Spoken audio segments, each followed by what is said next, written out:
Ticket declare झाल्यापासून तर निवडणुकीची सगळी मतदान प्रक्रिया पार पडेपर्यंत आम्ही सुरुवातीपासूनच आम्हाला विश्वास होता की ही सीट आम्ही 100% निवडून येऊ. आम्ही हे जे ठामपणे बोलत होतो ते आम्ही विकासाच्या माध्यमातून बोलत होतो. 10 वर्ष मोदीजींनी केलेलं काम हे जनतेसमोर होतं. त्यांनी केलेल्या कामाचं जनतेपर्यंत त्या ठिकाणी पोचलेलं होतं आणि मला असं वाटतं त्या विश्वासावर आम्ही ही सीट नक्की निवडून येऊ असा विश्वास त्यावेळी आम्ही व्यक्त केला होता आणि आजही तो आम्ही या ठिकाणी व्यक्त करतो. एक्झिट पोल कालपासून डिक्लेअर झालेले, कालपासून माझ्यावर अभिनंदनाचा वर्षावही त्या माध्यमातून होतो आहे.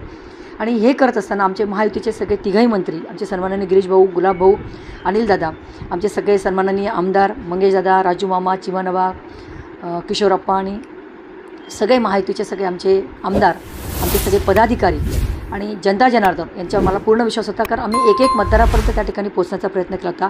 आम्ही केलेली कामं त्या माध्यमातून तिथपर्यंत पोहोचण्याचा प्रयत्न केला होता आणि मला विश्वास आहे की उद्या 100% ही सीट आम्ही निवडून येऊ. गांधी तीर्थ, निसर्गाच्या सानिध्यात महात्मा गांधींच्या जीवनावरील जगातील पहिले मल्टीमीडिया म्युझियम. आजच भेट द्या. गांधी तीर्थ, जैन हिल्स, जळगाव. अधिक माहितीसाठी www.gandhifoundation.net वर व्हिजिट करा.